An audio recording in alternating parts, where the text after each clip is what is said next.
குறிப்பாக ஒரு மனிதன் ஹராத்துக்குள்ள தன்னுடைய வாழ்க்கை நுழைத்து விட்டால், ₹1 இருந்தாலும் ஹராத்துக்குள்ள போய்விட்டால் அவனோட வாழ்க்கையில இருந்து பரக்கத்தில் எடுபட்டு போய்விடும்.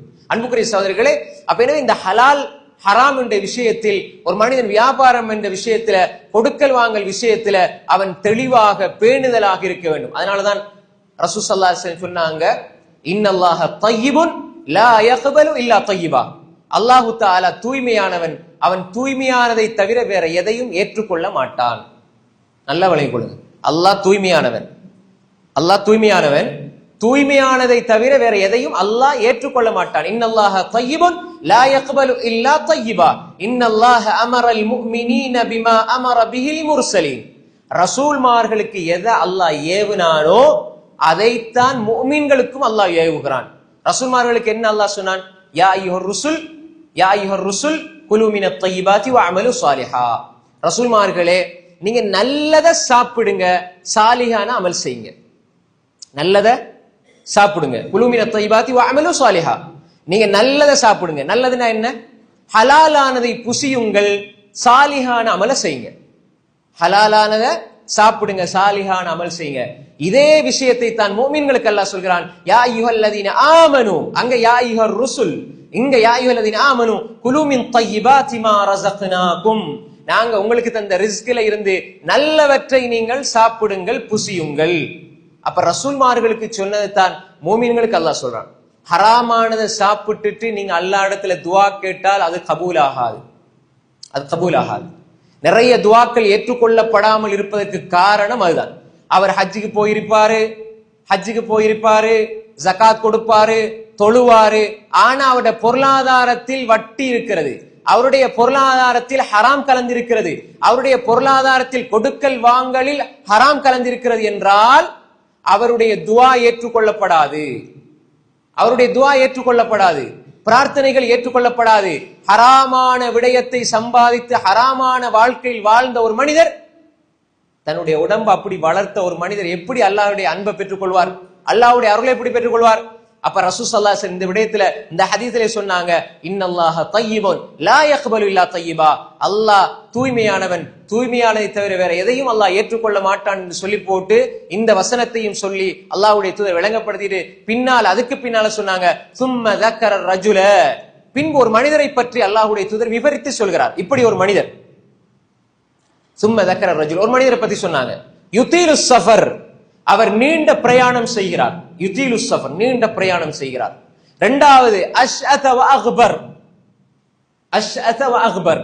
அஷ்அத, அவர் தலைவிரி கோலமாக புழுதி மேனியெல்லாம் உடம்பெல்லாம் புழுதி படிந்த நிலையில் ஒரு நீண்ட பயணம் செய்கிறார். இரண்டாவது அஷ்அத வ அக்பர். மூன்றாவது யமுத்து யதைஹி இலஸ் ஸமா, வானத்தின் பக்கம் தன்னுடைய கையை உயர்த்துகிறார். வானத்தின் பக்கம் தன்னுடைய கையை உயர்த்துகிறார். துஆ கேட்கும் பொழுது கையை உயர்த்துவது என்பது துஆ ஏற்றுக்கொள்ளப்படுறதுக்கான ஒரு அடையாளம், ஒரு துஆ ஏற்றுக்கொள்ளப்படுறதுக்கான ஒரு காரணி.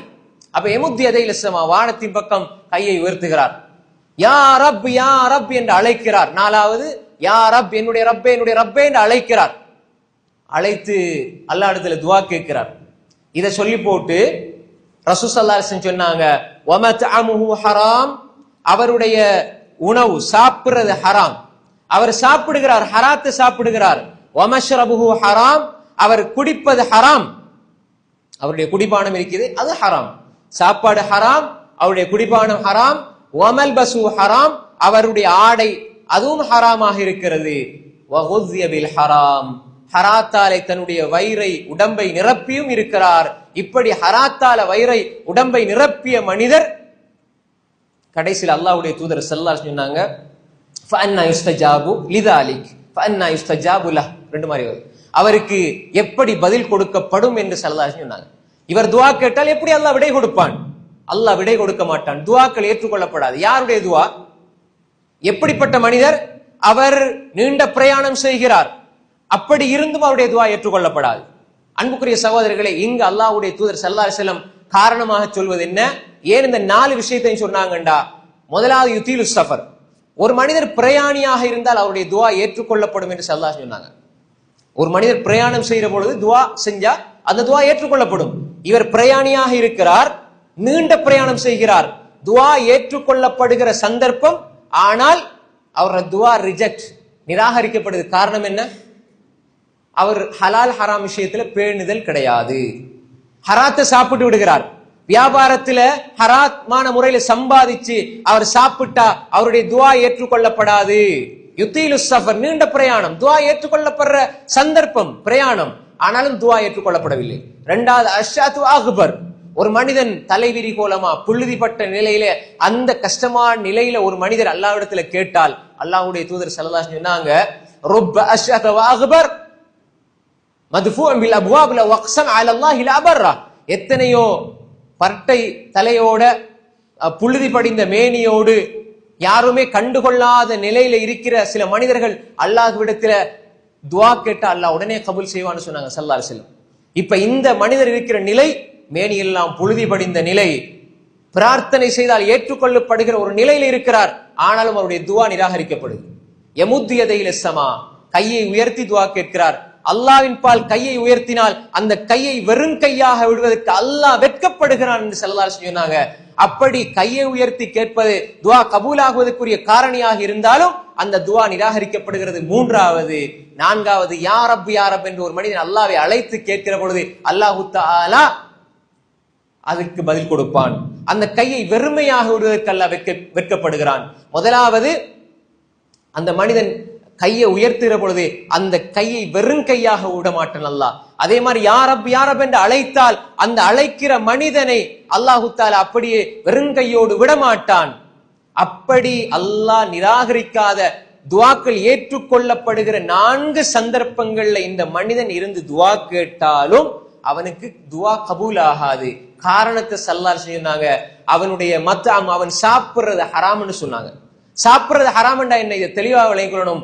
நாங்க வியாபாரம் செய்யறோம், கொடுக்கல் வாங்கல் செய்யறோம் என்றா அன்புக்குரிய சகோதரர்களே, ஹராமானவைகள் உள்ள வருதா? இதுல பல வகையில நாங்க பார்க்கணும். ஒன்று, இவர் வட்டியோட சம்பந்தப்படுறார் என்றால் அவருடைய பொருளாதாரத்துல ஹராத்தை கலந்து விட்டார். இவருடைய துவா ஏற்றுக்கொள்ளப்படாது, இவருடைய துவா கபூல் ஆகாது. எவ்வளவு எத்தனை வருஷம் எங்க போய் காபத்துல்லாவுல போய் எங்க போய் கேட்டாலும் துவா கபூல் ஆகாது. வட்டியோட சம்பந்தப்பட்டு விட்டார். அதே மாதிரி கொடுக்கல் வாங்கல்ல மோசடி செய்கிறார், அளந்து நிறுத்து கொடுப்பதில மோசடி செய்கிறார். அதாவது விலையுடைய விஷயத்துல, விற்கிற விஷயத்தில் அடுத்தவர்களை ஏமாற்றுகிறார். இதெல்லாம் ஹராம் கலக்கிற விஷயங்கள். அதே மாதிரி தான் போதை பொருளை வியாபாரம் செய்கிறார். போதை பொருள் பாவிக்கிறது மட்டுமல்ல ஹராம், விற்கிறது ஹராம். சிகரெட் குடிக்கிறது ஹராம், விற்கிறது ஹராம். நாங்க குடிக்கிறது இல்லை, நாங்க விற்கிறோம். எந்த கடைகளில் சிகரெட் விற்கப்படுகிறதோ, மதுபானம் விற்கப்படுகிறதோ, வெற்றிலையோடு கோயிலை சேர்த்து விற்கப்படுகிறதோ, இதெல்லாம் ஹராம். அதுல வார 1 ரூபாய் நீங்க ஹோட்டல்ல 2 லட்சம் சம்பாதிக்கிற ஒரு நாளைக்கு, இதுல ஒரு 10 ரூபாய் லாபம் கிடைக்குதுன்னா முழு பணமும் ஹராம் ஆகி விடுகிறது. ஹராம் கலந்து விட்டது. அந்த பணம் ஹலாலா இருக்குதுன்னு நீங்க நினைச்சிட்டு இருப்பீங்க. ஹராம் கலந்த பின்னால, ரெண்டும் ஒன்னோடு ஒன்று கலந்த பின்னால உங்களோட துவா கபூல் ஆகாது, ஏற்றுக்கொள்ளப்படாது. அது வட்டி ஒரு 20 ரூபா தானே, வட்டி ஒரு 50 ரூபா தானே, ஹராத்துல சம்பாதிச்சது 100 ரூபா தானே. இதெல்லாம் நாங்க ரொட்டியும் சமோசாவும் பெட்டிஸும் எடுத்து சம்பாதிச்ச காசு பிரிச்சு வைப்பீங்க. ஹராமும் ஹலாலும் சேர்ந்து விட்டது. ஹராம். இந்த காசு எடுத்து கொண்டு வந்து நீங்க குடும்பத்துக்கு கொடுப்பீங்க. அந்த குடும்பத்துக்கு அதுல கறி வாங்குவீங்க, சோறு வாங்குவீங்க. உங்களோட குடும்பத்தில் இருக்கிற பிள்ளைகளை, மனைவியையும் ஹராத்தை சாப்பிட வைப்பீர்கள். அதற்குரிய பாவத்தை நீங்கள் சுமக்க வேண்டி வரும். அன்புக்குரிய சகோதரர்களே, இது ஏன் இந்த பேணுதல் இல்லைன்னு சொன்னா துனியாவை பத்தியே யோசிப்பாங்க. அல்லாஹ் நாளை கேள்வி கணக்கு கேட்பானே என்பதை பத்தி அவங்க யோசிக்க மாட்டாங்க. துவா கபூல் ஆச்சா இல்லையா அதை பத்தி யோசிக்க மாட்டாங்க. என்ன இபாதத் ஏற்றுக்கொள்ளப்பட்டதா இல்லையா அதை பத்தி யோசிக்க மாட்டாங்க. ஆனா அவருடைய யோசனை எல்லாம் இன்றைக்கு நான் சம்பாதிக்கணும், அதை விட கூட நாளைக்கு சம்பாதிக்கணும் என்று இருப்பார்கள். அப்படி இருந்தால் இந்த உலகத்துல அவர்களுடைய வாழ்க்கை இப்படித்தான் இருக்கும். அதனாலதான் எந்த கடைகளில் எல்லாம், எந்த ஹோட்டல்கள் எல்லாம் நீங்க நல்லதான் செய்றீங்க, விக்கிறீங்க, வியாபாரம் செய்றீங்க, ஆனா அதுல ஹராம் கலந்து விடக்கூடாது, வட்டி பணம் சேர்ந்து விடக்கூடாது. ஏமாற்றுகிற பணம், அடுத்தவனை ஏமாற்றி அடுத்தவனுக்கு அநியாயம் செஞ்சு நீங்க சேர்த்து வைக்கிற பணம் அது ஹராம். அன்புக்குரிய சகோதரர்களே, ஹராம் என்றா சாப்பிடுறது ஹராம் என்றா என்ன அர்த்தம்? ஒன்று சம்பாதிச்சு சாப்பிடுறது, சம்பாதிச்சு பிள்ளைகளுக்கு சாப்பிட கொடுக்கிறது. இப்படியான ஹராத்தில் உங்கள் வியாபாரம் இருக்குமாக இருந்தால்